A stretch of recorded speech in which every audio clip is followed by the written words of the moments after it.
Alors, nous bénissons le Seigneur une fois de plus pour la grâce et le privilège qu'il nous donne d'être à son service pour faire sa volonté. Une fois de plus, je dis bonjour à tous les auditeurs de Radio Bonne Nouvelle, bonjour à tous ceux qui sont connectés et ceux qui voient au travers, n'est-ce pas, de cette chaîne YouTube. Que Dieu vous bénisse abondamment.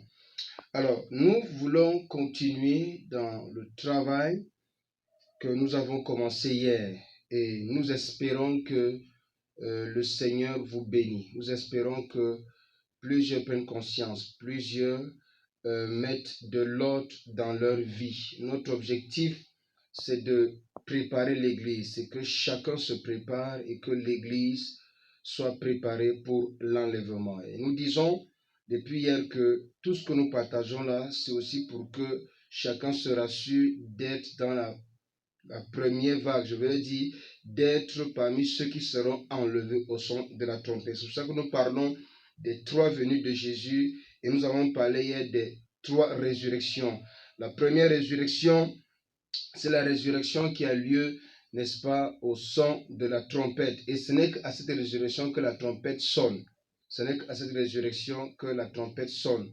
Lors de la seconde venue de Jésus, la Bible dit dans le livre de Thessaloniciens, 1 Thessaloniciens 4 à partir du verset 17, que nous serons, premièrement, les morts en Christ ressusciteront, et ensemble, les vivants en Christ et les morts en Christ qui ressusciteront, ensemble nous serons enlevés à la rencontre du Seigneur dans les airs.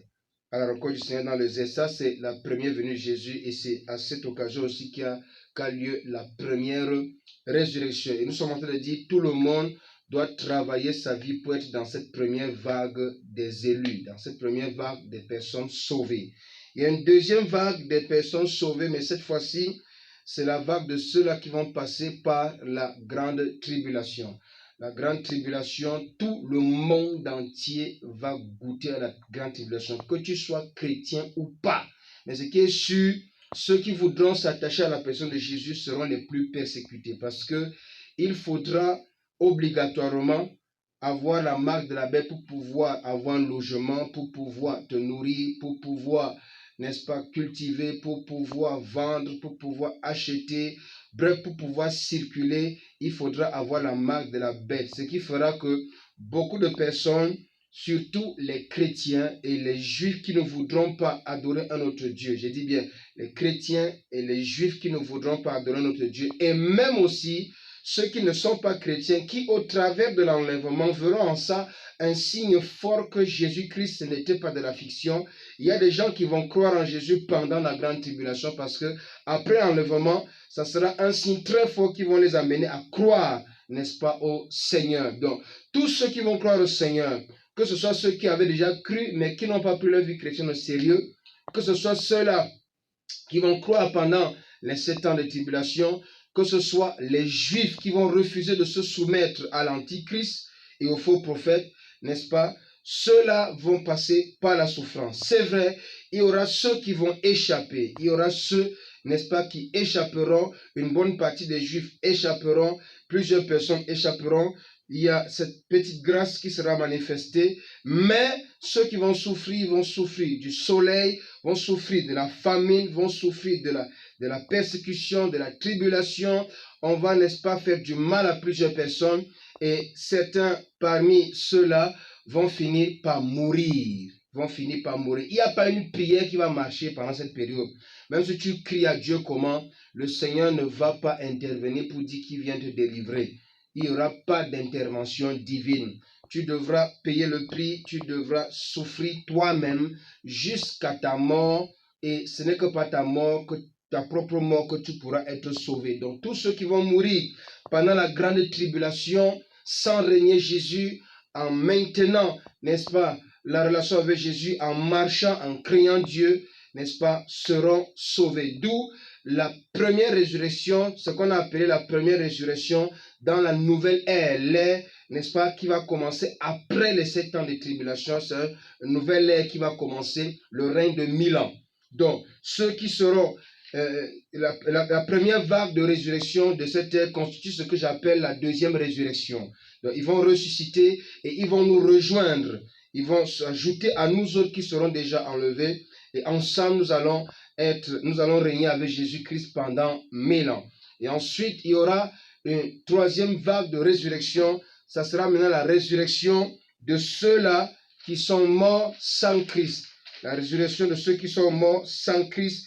Et nous avons dit que cette catégorie de personnes, de ceux-là qui sont morts sans Christ, ils sont plusieurs. Il y en a, n'est-ce pas, ceux qui sont morts sans Christ avant le premier enlèvement, avant l'enlèvement qui a eu lieu lors de la seconde venue de Jésus, ceux qui sont morts sans Christ, n'est-ce pas, pendant la grande tribulation, ceux qui sont morts sans Christ pendant le règne de 1000 ans, ceux qui sont morts sans Christ après le règne de 1000 ans. Lorsque le diable sera relâché, la Bible dit qu'il va séduire les nations, il va encore séduire une seconde fois, il va constituer une armée cette fois-ci sous son contrôle et il va vouloir faire la guerre contre nous qui serons dans la ville sainte. Il voudra nous faire la guerre. Il avait dit un feu descendra du ciel pour les frapper tous, ils vont mourir. Étant séduits par le diable, ils sont sans Christ. Bien-aimés dans le Seigneur, notre prière, notre intercession, c'est que chacun de nous prenne conscience, se repente et se prépare plus pour la seconde venue de Jésus, le son de la trompette. Aujourd'hui, nous voulons parler encore de la seconde venue de Jésus et de la troisième venue de Jésus, et peut-être de manière mélangée, mais avec sagesse. Nous allons en même temps parler du recrutement de Satan, parce que Satan, chaque année, puisque personne ne sait ni l'heure, ni le jour que Jésus reviendra pour la deuxième fois, chaque année, Satan fait tout et tout pour recruter son armée. D'où la question, à quelle armée tu appartiendras au son de la trompette? Tu vas appartenir à quelle armée? Parce que Satan se bat, et je vais vous montrer dans les Écritures ce matin comment est-ce que Satan fait pour recruter son armée. Je veux parler précisément de comment est-ce que le faux prophète et la bête sont en train de recruter leur armée dès maintenant, parce que la bête et le faux prophète ne sont pas encore physiquement manifestés, mais ils sont déjà à l'œuvre spirituellement. L'esprit du faux prophète, l'esprit de la bête est déjà en train d'opérer. C'est pour ça que vous voyez toutes les situations politiques que vous voyez, c'est pour ça que vous voyez tous les faux prophètes, les faux docteurs. Dieu permettait, nous allons entrer dans les Écritures, si ce n'est pas aujourd'hui, peut-être demain. Nous allons voir comment est-ce que l'esprit de l'Antichrist est déjà à l'œuvre à l'heure actuelle. L'esprit de la bête est déjà à l'œuvre à l'heure actuelle dans le but de préparer son armée. Donc une partie de l'armée de la bête et de l'Antichrist sera recrutée avant le son de la trompette. Une autre partie de l'armée sera recrutée pendant les 7 ans de la tribulation. Parmi ceux-là qui vont se soumettre à la marque de la bête, qui vont régner Jésus, qui vont régner Dieu et qui vont accepter la marque de la bête, parmi eux sera, en tout cas tous seront dans l'armée du faux prophète et de l'Antichrist pour combattre le peu de chrétiens qui seraient restés et combattre, n'est-ce pas, les Juifs, combattre Israël. C'est là où va intervenir la troisième venue de Jésus, où cette fois-ci, il va revenir avec nous, nous reviendrons avec lui, n'est-ce pas, pour libérer Israël, pour libérer tous ceux-là qui auront refusé de se soumettre à la marque de la bête. Alors, parlons de la deuxième venue de Jésus. J'ai commencé hier à parler de la deuxième venue de Jésus-Christ. Je voudrais déjà prendre un passage dans l'Ancien Testament pour que vous compreniez que Jésus-Christ reviendra une seconde fois et même une troisième fois. On va prendre 2 textes. Nous sommes dans Daniel. Prenons dans Daniel chapitre 7. Daniel, le chapitre 7. Nous allons lire le verset 13. Le Seigneur a révélé la seconde venue de Jésus. Daniel chapitre 7, lisons à partir du verset, lisons le verset 13. Daniel 7 au verset 13. Oui. Alors voici ce qui est écrit dans le livre de Daniel 7, le verset 13. Je regardais dans ces visions de la nuit et je vis comme le Fils de l'homme qui venait sur les nuées des cieux. Je vis comme le Fils de l'homme qui venait sur les nuées des cieux. Et il vint jusqu'à l'Ancien des jours. Et on le fit approcher de lui. Et on lui donna la domination, la gloire et le règne. Et tous les peuples, nations et langues le servirent. Amen. On peut s'arrêter là. Merci. Le servir. Continue, s'il te plaît. Continue. Sa domination est une domination éternelle. Qui ne passera point. Et son règne ne sera point détruit. Alléluia. Et son règne ne sera point détruit. Gloire à Jésus. Ici, au verset 13, on parle de la seconde venue de Jésus. Et c'est pendant cette seconde venue de Jésus que le règne de Christ prend officiellement place pour l'éternité. C'est vrai, il influence déjà, mais ici sur terre, celui qui règne, c'est le diable. Soyez honnêtes et reconnaissez-le.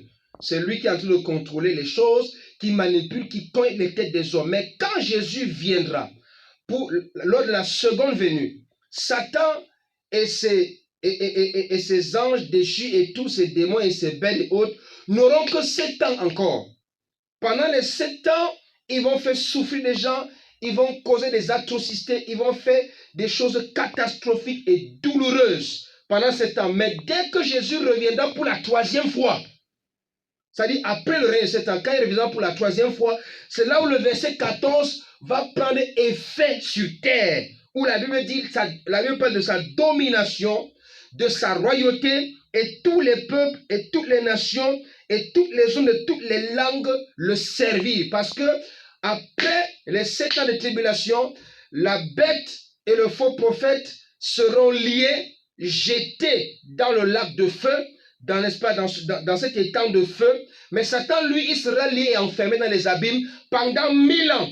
Il n'y aura plus de tentation, il n'y aura plus, n'est-ce pas, ces manipulations, il n'y aura plus la séduction. Parce que la Bible dit qu'il sera lié afin qu'il ne séduisit plus. Et Jésus sera sur terre avec nous. Le même Gangarési existera. Le même Cameroun existera. Le même continent africain existera. Les mêmes nations, les mêmes peuples avec les mêmes noms existeront. Nous serons sur terre avec Jésus. Nous allons régner pendant 1000 ans. Mais nous autres qui avons cru en Jésus, on sera dans la grande cité. Gloire à Jésus. On sera dans la cité, dans cette cité royale du Seigneur. C'est là où nous serons. Nous allons régner et nous allons contrôler toutes choses sur la terre. Aucun démon ne contrôlera. Aucun diable ne contrôlera. C'est nous qui allons régner avec Christ et qui domineront et qui contrôleront tout. Et nous autres, nous serons au service du Seigneur Jésus-Christ. Donc, la Bible parle ici de la seconde venue et de la 3e venue de Jésus. Le verset 13 parle de la seconde venue. Le verset 14 parle de la 3e venue de Jésus, où il sera sur terre pour dominer et son royaume sera éternel. Bien-aimés dans le Seigneur, prenons aussi Zacharie, chapitre 14. Chapitre 10 autant pour moi. J'espère que je ne me trompe pas. Nous sommes dans Zacharie, allons dans Zacharie, chapitre 10, voilà. Zacharie 10. Excusez-moi que je ne me trompe pas. Zacharie, chapitre 10, verset 1 à 4. Non, chapitre 14 plutôt. Chapitre 14, verset 1 à 4. Zacharie 14, verset 1 à 4. Oui. Voici un jour vient pour l'Éternel où tes dépouillés seront partagés au milieu de toi. J'assemblerai toutes les nations à Jérusalem pour lui faire la guerre. Et la ville sera prise. Les maisons seront pillées, les femmes violées, et la moitié de la ville s'en ira en captivité. Mais le reste du peuple ne sera pas retranché de la ville. Oui. Et l'Éternel sortira et combattra contre ces nations. L'Éternel sortira et combattra contre ces nations. Comme lorsqu'il combattit au jour de la bataille. Mhm. Ses pieds se poseront en ce jour-là sur la montagne des Oliviers, Mhm. et qui est en face de Jérusalem à Oui. l'Orient, et la montagne des Oliviers se fendra par le milieu à l'Orient et à l'Occident, et il s'y fera une très grande vallée, et la moitié de la montagne se retirera vers l'Aquillon et l'autre moitié vers le midi. Amen. Amen. Ici, la Bible parle de la troisième venue de Jésus. Il y aura la guerre de l'Armageddon. Ici, on est en train de parler de la guerre de l'Armageddon. Quand vous lisez du verset 1 au verset 2, on parle de la guerre de l'Armageddon. Il y aura guerre, l'Armageddon. Et pendant cette guerre, c'est là où Jésus va descendre. Et quand il descendra, ses pieds toucheront maintenant le sol. Donc les pieds de Jésus ne toucheront pas la terre à la seconde venue. Les pieds de Jésus toucheront la terre à la troisième venue. Et c'est là que nous allons descendre avec lui. Nous allons libérer le peuple de Dieu et nous allons nous établir pour un règne de 1000 ans. Donc j'ai pris juste ces exemples dans l'Ancien Testament juste pour qu'on comprenne que cette affaire de seconde venue et troisième venue, ce n'est pas une affaire du Nouveau Testament, ça avait déjà été annoncé. Alors, pourquoi Jésus viendra une seconde fois? Parlons de la seconde venue maintenant, entrons un peu en profondeur. Hier, j'ai commencé quelque chose. Pourquoi Jésus viendra une seconde fois? Nous avons commencé à prendre l'exemple de l'église de Noé. Dans Matthieu chapitre 24, du verset 36 au verset 39.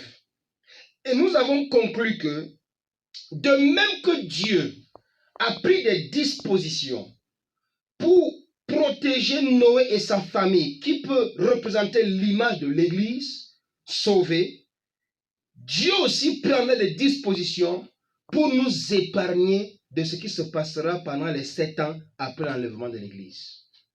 C'est pour ça que nous croyons que l'enlèvement de l'église aura lieu avant la grande tribulation. Alors, nous avons dit qu'il y a 3 tendances. Il y a ceux qui pensent que l'enlèvement aura lieu avant la grande tribulation. On les appelle les pré-tribulationnistes. Il y a ceux qui pensent que l'enlèvement aura lieu au milieu de la grande tribulation, c'est-à-dire après les 3 ans et demi. Et il y a ceux qui pensent que l'enlèvement aura lieu après la grande tribulation, lorsque Jésus reviendra pour poser ses pieds sur terre. On les appelle les post-tribulationnistes. Ceux du milieu, c'est les mi-tribulationnistes. Et ceux qui pensent que l'enlèvement aura lieu après les 7 ans, c'est les post-tribulationnistes. Nous, ici, à Radio Bonne Nouvelle, qui parlons, du moins, moi et maman Gertrude, qui sont en train de partager, et peut-être certains auditeurs qui nous écoutent, nous pensons que, selon les Écritures, l'enlèvement aura lieu avant la grande tribulation. Ou bien je me trompe, maman Gertrude? C'est ce que tu penses ou bien tu... Bien sûr. Voilà. En fait, c'est écrit aussi. C'est écrit quand même. Voilà. Selon les Écritures, là, c'est écrit. C'est pas le schéma nous avons. Non, tu sais que les gens aussi ont les Écritures pour montrer que ça se passera au milieu de la grande tribulation. D'autres ont d'autres Écritures pour montrer que ça se passera après. Ah, bon, de toutes les façons, les esprits sont tellement tordus, mais je pense que c'est écrit. Maman, tu n'es pas allé trop fort en disant que les esprits sont tordus. Gloire à Jésus. Bon, allons-y avec la pensée tribulationniste, la pensée des pré-tribulationnistes. Nous avons pris l'exemple de Noé pour expliquer que l'Église sera protégée. L'Église sera mise hors d'état de nuire. Et nous avons dit hier que, bien aimé, si même déjà les persécutions que nous rencontrons aujourd'hui, les gens n'arrivent pas à supporter. Et certains finissent même par rétrograder. Vous pensez que c'est la grande tribulation que ceux-là vont tenir? L'arachide coûtait 150. Aujourd'hui, 700. 700 la tasse. Je sais que demain, 1200 la tasse. On m'a dit que l'haricot est monté à 1200 la tasse. Oui, c'est 1200 la tasse. Voilà, le sac de maïs qu'on vendait à 8000, 10 000, coûte aujourd'hui plus de 20 000. Et il y a un moment, c'est monté. Bon, j'étais à Yagua. À Yagua, on me disait que c'était dans les trentaines de mille.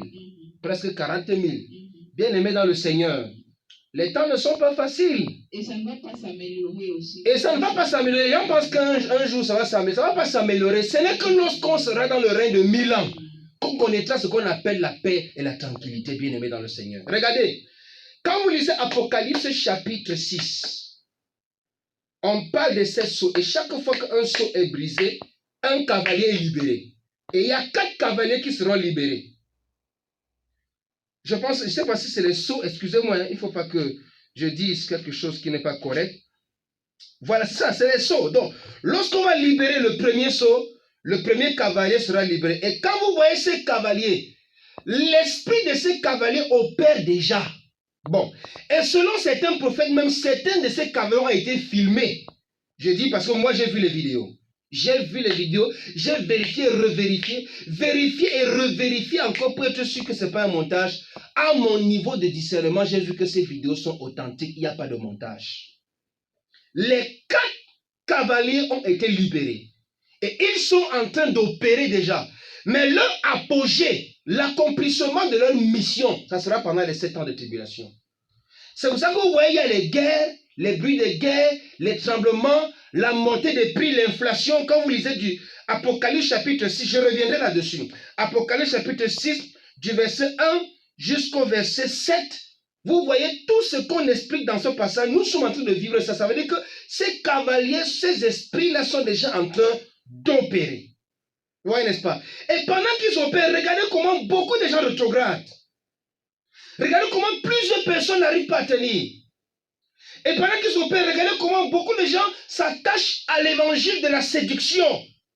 Beaucoup plus qu'à l'évangile. C'est ce matin qu'on me parlait encore d'une église à Yaoundé, où un pasteur a dit qu'il ne veut plus jamais entendre parler de sanctification dans cette église.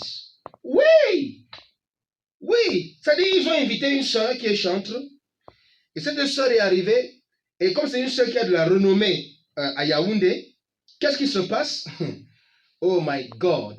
Cette sœur arrive, quand elle introduit, les gens acclament parce qu'on sait qu'elle a renommée. Elle était très bonne dans la louange. Mais quand elle prend le micro, le Seigneur lui dit, pas de louange. Entonne des chants d'adoration. Je veux l'adoration. Et dans cette adoration, les paroles du chant et les chants et la manière qu'elle exhortait en rendant ministère, elle a parlé beaucoup de la sanctification. Quand elle a fini rendre ministère, elle est partie. Quelques temps plus tard, elle apprend que l'église s'est divisée en 2.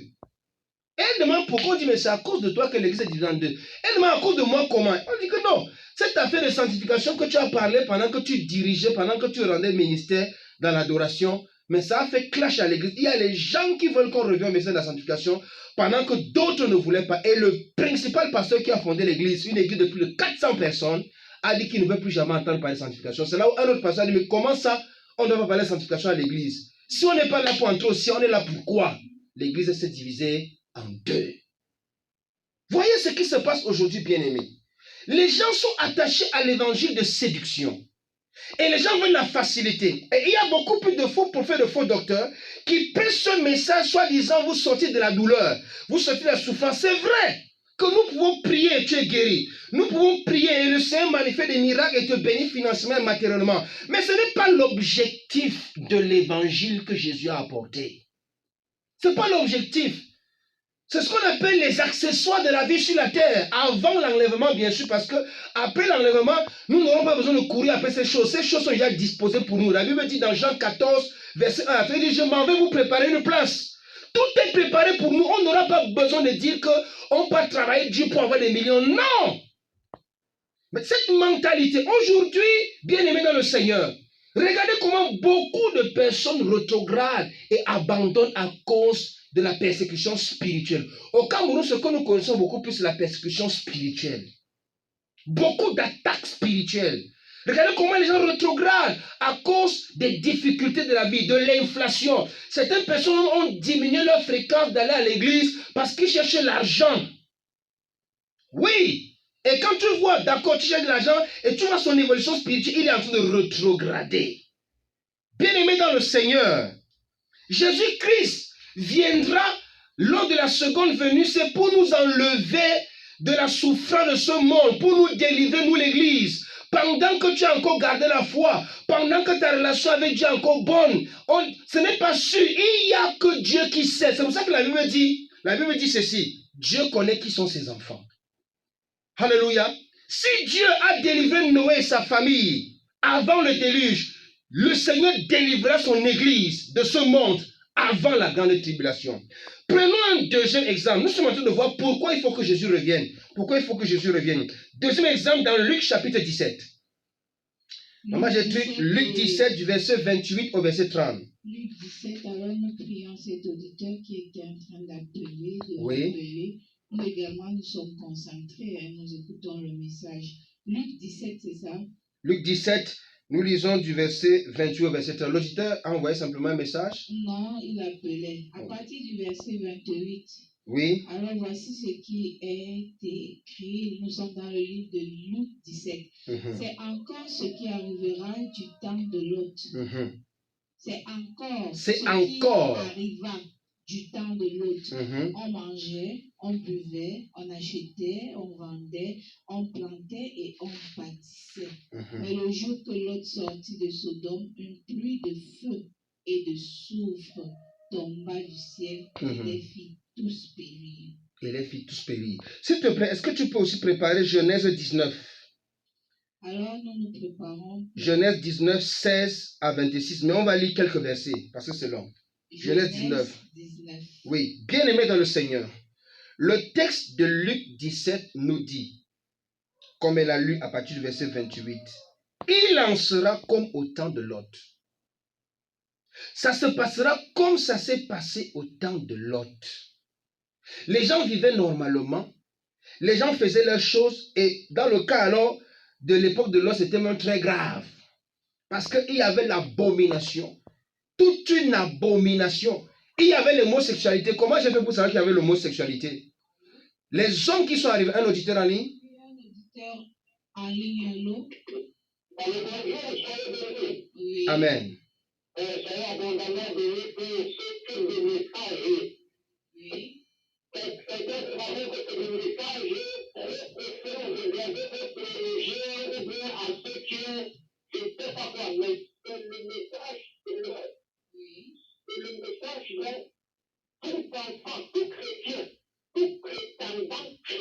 Oui.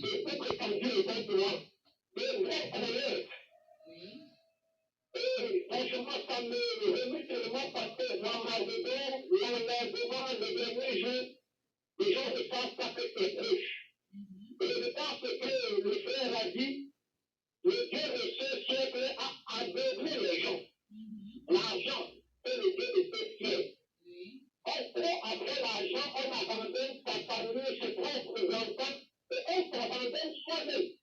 Vous voyez quelqu'un qui travaille du premier au 31, on l'appelle, mais il est malade, il a de l'argent, il a peur de se faire soigner. Il faut que les démons sont méchants. Ça me perturbe. Et maintenant, il y a un autre temps où il a parlé dans l'église, là, vraiment, je voudrais ajouter quelque chose. Oui. Les églises se vident. Oui. Et une raison aussi importante, comme nous avons voulu éviter l'église mère. Là, je ne dis pas l'église primitive. L'église mère, c'est-à-dire le catholicisme. Nous avons compris. Oui. Qui consigne les fidèles. Oui. Comme le registre. Maintenant, chaque chrétien devrait penser se près dans son cœur. Le frère, c'est pas qu'il n'est pas venu. Je ne t'ai pas vu. Le frère, quand tu te comportes comme ceci, c'est pas comme cela, c'est comme ceci. Le frère, vas-tu partager? Je sais que tu n'as pas mangé, tu n'as pas de quoi manger. Mais comment à l'église, on peut trouver des indigents? Et chaque église se vit. Et c'est même la principale cause. L'église primitive ne se vivait pas. Soyons encore abondamment de nous. Amen. Amen, amen. Gloire à Jésus. Merci d'apporter un appui par rapport à ce message que nous partageons avec les bien-aimés qui nous écoutent de près comme de loin. Nous étions sur l'exemple de Lot pour dire, nous voulons comprendre au travers des Écritures que Jésus va délivrer son Église avant la grande tribulation. Ça se passera comme au temps de Lot. Les gens mangeaient, buvaient, achetaient, vendaient, plantaient, bâtissaient. Mais le jour où Lot sortit de Sodome, une pluie de feu et de soufre tomba du ciel et les fit tous périr. Autrement dit, ils étaient distraits par tout ceci. Ils étaient distraits par le commerce, par le manger, par le bois, par le commerce, par, n'est-ce pas, les constructions. Ils étaient occupés aux choses de cette terre qui ne sont pas toujours mauvaises. Maman, c'est pas mauvais que je construise ma maison. C'est pas mauvais si je fais le commerce afin de ne pas être un mendiant ni un voleur. Ce n'est pas mauvais, mais les gens oublient une chose, c'est que le salut de ton âme est plus important que toutes ces choses. Le salut de ton âme. Tu ne peux pas vendre ton âme à cause de ces choses. Que sert-il à un homme de gagner le monde entier s'il perd son âme? Écoutez, une église qui a fait de ces choses l'objectif de leur message, c'est l'église de l'Antichrist. Je répète encore. Une église qui a fait de ces choses l'objectif de leur programme de réveil, de leur prédication, de leur message, c'est l'église de l'Antichrist. Et quelqu'un pourrait se demander quelle chose? Quelle chose? On prêche pour te dire de courir après le commerce, de courir après l'argent. On prêche pour dire deviens riche. On prêche pour dire tu dois dominer en argent, tu dois dominer en richesse, tu dois dominer en ceci. C'est la séduction. Pourquoi? Parce qu'on n'a pas besoin d'être chrétien pour avoir ces choses. On n'a pas besoin d'être chrétien pour faire le commerce. On n'a pas besoin d'être chrétien pour se marier. On n'a pas besoin d'être chrétien pour voyager. On n'a pas besoin d'être chrétien pour devenir riche. Il y a des païens qui ne sont ni satanistes, ni sorciers, et qui ne pratiquent pas, et qui sont millionnaires. Il y en a. Il y en a, bien aimés, ils sont nombreux. On n'a pas besoin d'être chrétien pour ça. Homme de Dieu, apôtre, prophète, évangéliste, pasteur, docteur, arrêtez de séduire le peuple de Dieu. Arrêtez de vous laisser utiliser par l'esprit de l'Antichrist. J'ai vu des prophètes qui promettent la paix là où la personne refuse de se repentir. Ce n'est pas possible. Si tu refuses de te repentir, de reconnaître ton erreur et d'arranger les choses, et au lieu de prophétiser la paix et la prospérité, on est en train de te séduire. Bien-aimé dans le Seigneur, voilà à quoi les gens étaient occupés aussi à Sodome et Gomorrhe. L'immoralité avait atteint le niveau de la perfection satanique qu'on appelle, n'est-ce pas? La Bible dit, les hommes même voulaient coucher avec les hommes. On les propose les vierges, ils veulent coucher avec les hommes. On les propose les vierges, eux ils préfèrent les hommes. Comme ils ont vu les hommes, vous savez, les hommes étaient venus sous forme humaine. Oui. Ils étaient venus sous forme humaine. Et comme c'était de nouvelles personnes, ils ont dit, voilà la chair fraîche. Oui. Voilà la chair fraîche. Et ils ont détecté ça. Et ils sont venus. Voilà. Vous savez, quand vous lisez Genèse chapitre 19, vous comprenez à quel point Dieu était fâché. Pourquoi? Parce que donc, vous voulez coucher même avec mes anges. Ça ne va pas dans vos têtes. Ça montre combien de fois l'être humain était tellement possédé et envahi par le monde des ténèbres. Voilà pourquoi Dieu a détruit Sodome et Gomorrhe. La deuxième raison pour laquelle Dieu a détruit Sodome et Gomorrhe, c'est parce que Abraham s'est arrêté à 10. Il a dit, il a intercédé de 5 ans jusqu'à 10. Et Dieu est un Dieu juste. Lorsqu'ils étaient dans leur conseil céleste, j'appelle ça comme ça, la négociation dit que si je trouvais 10 personnes, j'épargne Sodome et Gomorrhe. Malheureusement. Et regardez les 10 personnes, je vous fais un petit calcul. Abraham a supposé, j'imagine que lorsque Abraham et Lot se sont séparés, Lot avait ses 2 filles. Oui. Il n'avait pas encore de fils, il n'avait pas de fils. Il avait déjà ses 2 filles. Et j'ai imaginé que Lot s'est dit que bon, Lot et sa femme, ça fait 2. Et ses 2 filles, ça fait 4. Et il s'est dit, bon, peut-être que depuis des années là, entre-temps, ces filles ont grandi et sûrement sont mariées. Donc il y a des gendres. Ça fait 4 plus 2, ça fait 6 personnes. Et il s'est dit que bon, Lot peut avoir son serviteur, ça fait 7. Sa fille peut avoir son serviteur. Ça fait le couple de sa fille un serviteur. Le couple de l'autre fille aussi un serviteur, ça fait 9. Et il s'est dit, bon, comme Sarah avait sa servante, Agar, sûrement ça fait combien? 10. Écoutez-moi, ça c'est mon calcul que je fais. Ça, tu peux calculer ta part comme tu veux. Il s'est peut-être dit que non. Si ce n'est même pas les serviteurs, peut-être qu'il y a les parents, les beaux-parents. Abraham a pris des dispositions pour sauver les siens. Mais en sauvant les siens, il voulait sauver toute la population de Sodome et Gomorrhe. De même que Dieu, quand il est descendu libérer Paul et Silas, la Bible dit que les chaînes des autres prisonniers aussi ont été brisées. Bien aimé dans le Seigneur. Mais qu'est-ce que Dieu va faire? L'autre va vouloir traîner. Et c'est ça le problème de l'église aujourd'hui. Nous traînons trop dans les choses de Dieu. Nous traînons trop dans les choses de Dieu. Nous sommes lents pour comprendre. L'apôtre Paul dit, vous êtes lents à comprendre. Regardez, ce message que nous partageons, ce n'est pas la première fois que les gens écoutent. Mais vous allez voir qu'il y a une personne qui a essayé d'écouter ce message la énième fois, mais il n'a pas changé. Il ne s'est pas repenti. Non, mais il est fidèle auditeur de la radio Bonne Nouvelle. Quand il écoute, ça lui fait du bien. Ça lui fait du bien, mais est-ce qu'il a changé? C'est ce que nous voulons. Ça te fait du bien, mais il faut changer. La repentance, ce n'est pas la confession des péchés. La repentance, c'est le changement d'attitude. Je bénis le Seigneur parce qu'il y a beaucoup d'auditeurs qui ont changé au travers de la Radio Bonne Nouvelle. Mais il y en a encore beaucoup qui Dieu veut visiter. Dieu attend ta détermination. L'autre a traîné. Lisez bien Genèse chapitre 19. Je ne voulais pas qu'on lit à cause du temps. L'autre a traîné et la Bible dit, les anges l'ont forcé à sortir. Les anges l'ont arrêté.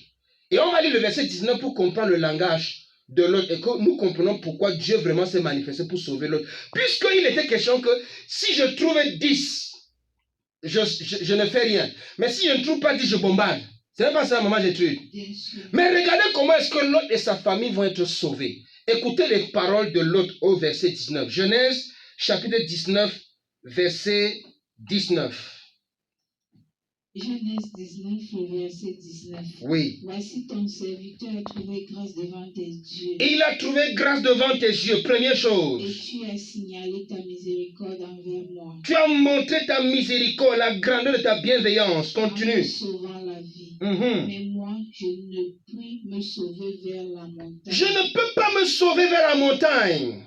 Que le mal ne m'atteigne et que je ne meure. Suivez-moi, écoutez le langage de Lot. Lot s'est humilié et Lot a reconnu qu'il ne peut pas se sauver lui-même. Pour qu'il soit sauvé, il faut que Dieu lui donne la possibilité d'arriver jusqu'à cette petite ville. Lot va intercéder pour son salut. Et regardez une chose, en intercédant pour son salut et ses enfants et sa famille, il va sauver la petite ville. Je veux que tu continues à lire, s'il te plaît. Alors, nous continuons la lecture. Voici, je te prie, cette ville est assez proche pour s'y enfouir. Et elle est petite. Que je m'y sauve, je te prie. N'est-elle pas petite et que mon âme vive? Amen. À cause de Lot, cette petite ville sera sauvée. Qu'est-ce que je voudrais ressortir là-dedans, bien-aimé dans le Seigneur? Première chose, l'église a besoin de prier. Parce que la prière, c'est un moyen par lequel on exprime son infériorité, on exprime son insuffisance, on exprime son incapacité et on compte sur le seul Dieu qui peut nous sauver. L'église a besoin de prier. Mais quelle prière? La prière dans le but de sauver son âme. Dans le cas de Lot, c'était la prière dans le but de sauver sa vie sur terre. Mais dans notre contexte aujourd'hui, nous devons avoir beaucoup de temps à prier pour le salut des âmes. Mais aujourd'hui, il y a beaucoup de programmes de jeûne et prière même pour devenir milliardaire. Des programmes de jeûne et prière pour devenir milliardaire. Des programmes de jeûne et prière pour se marier. Je ne refuse pas. Je ne dis pas que c'est mauvais, mais je dis une chose. Les prières qu'on doit le plus élever, si je peux dire comme ceci, c'est les prières pour le salut des âmes. C'est parce que l'autre a prié que lui et ses enfants ont été sauvés, y compris la petite ville dans laquelle il est allé se réfugier. S'il n'y avait pas cette prière et que l'autre voulait compter sur ses capacités, il voulait compter sur ses forces, il ne serait jamais arrivé avant que le feu ne descende. Et Dieu, dans sa miséricorde, a vu l'humilité de Lot, à reconnaître sa faiblesse. Dieu a vu l'humilité de Lot, à reconnaître son infériorité, et Dieu a retardé la pluie de feu. Alors nous allons prendre cet auditeur à l'eau. Allô? Gloire à Jésus. Le réseau dérange. Lot a reconnu la grâce de Dieu. S'il te plaît, relis encore le début du verset 19. Écoutez très bien ce que la Bible dit. Voici ton serviteur a trouvé grâce devant tes yeux. Nous ne pouvons être sauvés que par la grâce du Seigneur. Et tu as signalé ta miséricorde envers moi. Dans la Bible, Thomson dit, et tu as montré la grandeur de ta bienveillance. Nous avons besoin de reconnaître que ce n'est que par la grandeur de la bienveillance de Dieu. Un auditeur. Un auditeur. Oui. Et la sanctification. Lui le verra le Seigneur Jésus. Lui le verra Dieu. Et dans Éphésiens 5:19, Dieu demande d'enlever tout péché. Quand le péché n'a soit critique, nous devons faire une effort d'arrêter avec cela. Parce que cette métairie, cette plaisanterie a déjà assez duré. On a consacré, on a ordonné les pasteurs qui n'ont pas travaillé dans la sanctification, qui ne sont pas remplis du Saint-Esprit, qui ne sont pas baptisés du Saint-Esprit, encore moins remplis du Saint-Esprit. Ils doivent en tenir place.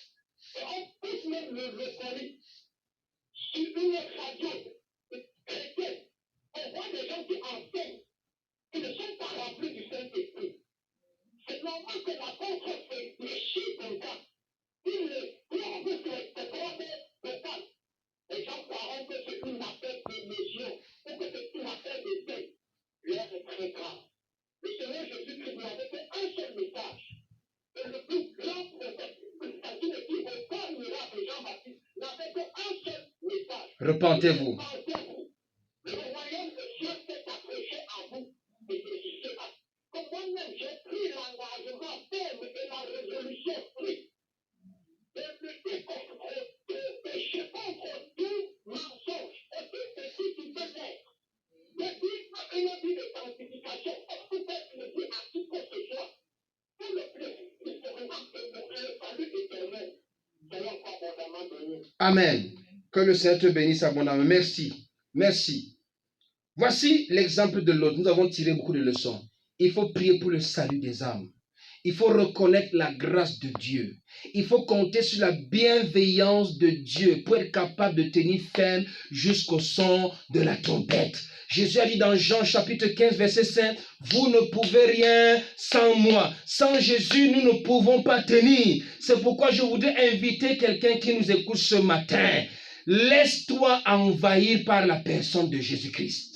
Accepte Jésus. Soumets-toi à Jésus. Sauve ton âme.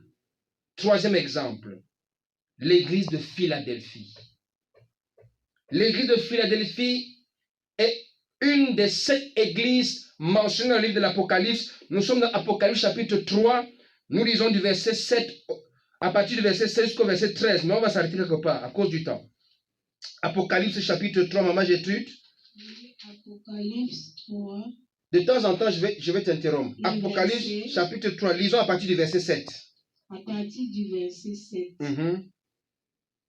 Écrit aussi à l'ange de l'église de Philadelphie. Oui. Voici ce que dit le Saint, le véritable, celui qui a la clé de David, qui ouvre et personne ne ferme, et qui ferme et personne n'ouvre. Je connais tes œuvres. Je connais tes œuvres. Voici, j'ai ouvert une porte devant toi et personne ne peut la fermer, parce que tu as peu de force, que tu as gardé ma parole et que tu n'as point renié mon nom. Mon nom. Continue. Voici, je t'en donnerai de la synagogue de Satan, qui se disent juifs et qui ne le sont point, mais qui mentent. Voici, je les ferai venir afin qu'ils se prosternent à tes pieds et qu'ils connaissent que je t'ai aimé. Arrête-toi ici. Ça, c'est une étape de la vie de l'église de Philadelphie qui s'arrête au verset 9. Ce qu'on va dire au verset 10, écoutez ce qu'on dit au verset 10, c'est une autre étape. Lis le verset 10.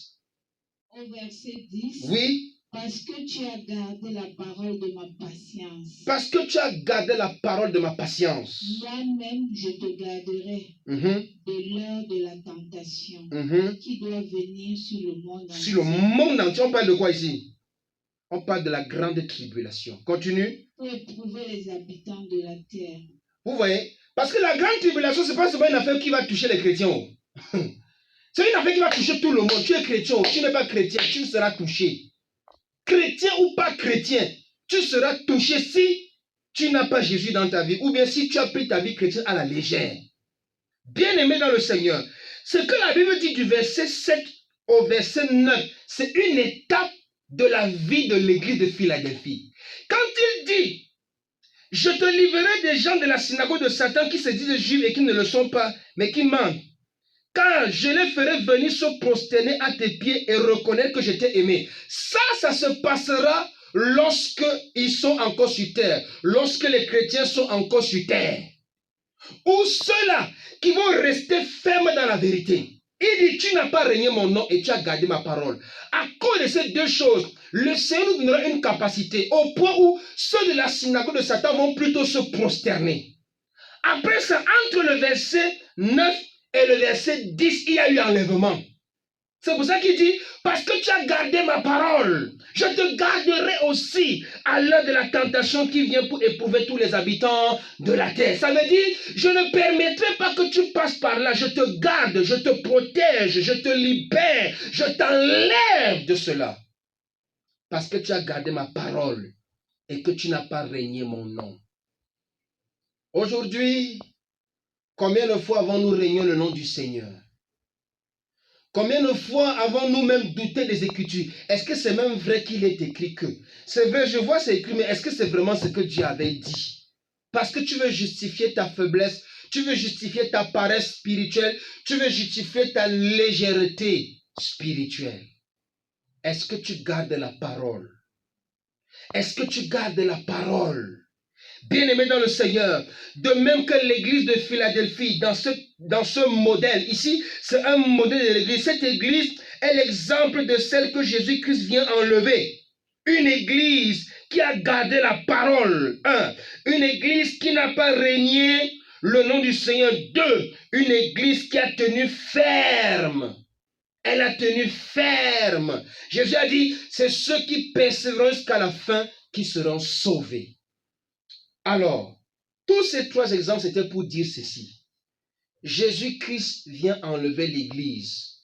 Une des raisons, c'est pour que l'Église ne subisse pas la grande tribulation.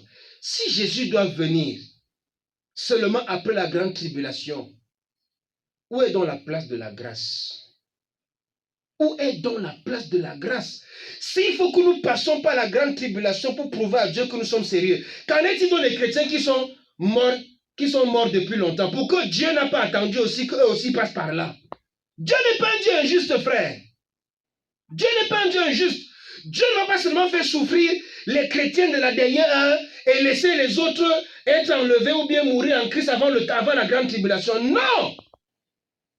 Mais apôtre, si c'était ainsi, il aurait dit. Il aurait dit. Tu sais, Dieu se révèle. Mais attends, quand tu dis qu'il aurait dit, il y a des gens qui disent que c'est comme ça que Dieu dit. Hein. Non, je ne sais pas lui dire ça, mais j'aime Jésus parce que Jésus se révèle. Si tu aimes, la clé fondamentale, c'est que toi, tu puisses aimer Dieu.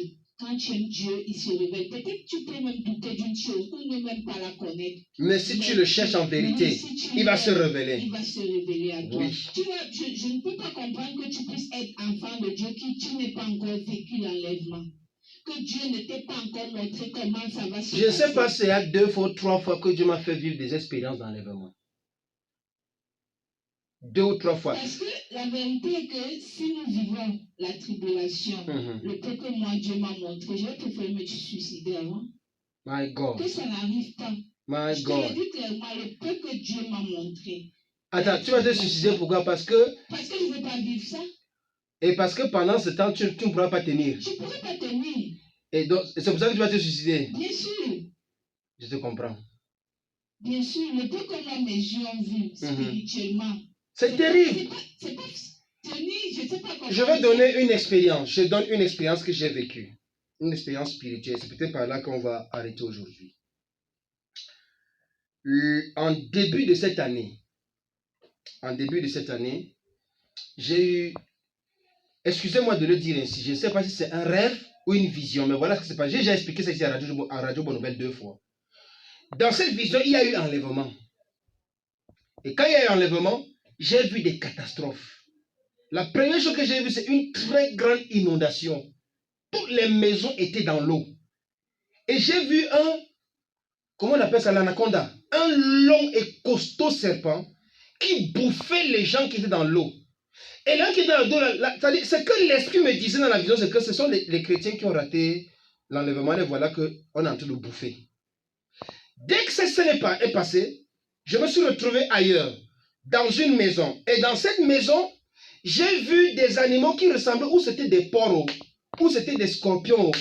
Ils avaient à la fois la forme des porcs, à la fois la forme des scorpions, mais ils étaient en train de déchirer des personnes avec leur je ne sais pas si je veux dire leur griffe ou leur corne ou leur queue, je ne sais pas comment il va expliquer ça. Ils les déchiraient. Et ce que j'ai entendu dans mon esprit, c'est que voici les missionnaires dans la vie, c'était que c'était les missionnaires qui étaient dans la mission, mais qui étaient négligents dans leur vie de sainteté. C'est-à-dire, ces missionnaires représentent les serviteurs de Dieu. Il y avait des hommes et des femmes. Après, j'ai été transporté dans un endroit tout vert. Et dans cette vision, j'avais l'impression que je marchais avec quelqu'un. Il y avait quelqu'un à côté de moi, mais je ne le voyais pas. Mais je sais quand même qu'il y avait quelqu'un à côté de moi. Mais je ne le voyais pas. Et il me parlait. Et dans ce troisième endroit, c'était un endroit tout vert. Et la personne me dit, lève les yeux et regarde vers le ciel. Je lève les yeux, je vois deux boules de feu, où c'était violet, où c'était rouge, où c'était avec quelle couleur rose. Deux boules qui descendaient. Et ça atterrit sur la terre. Bam! Quand ça atterrit, les deux boules se sont transformées en deux monstres.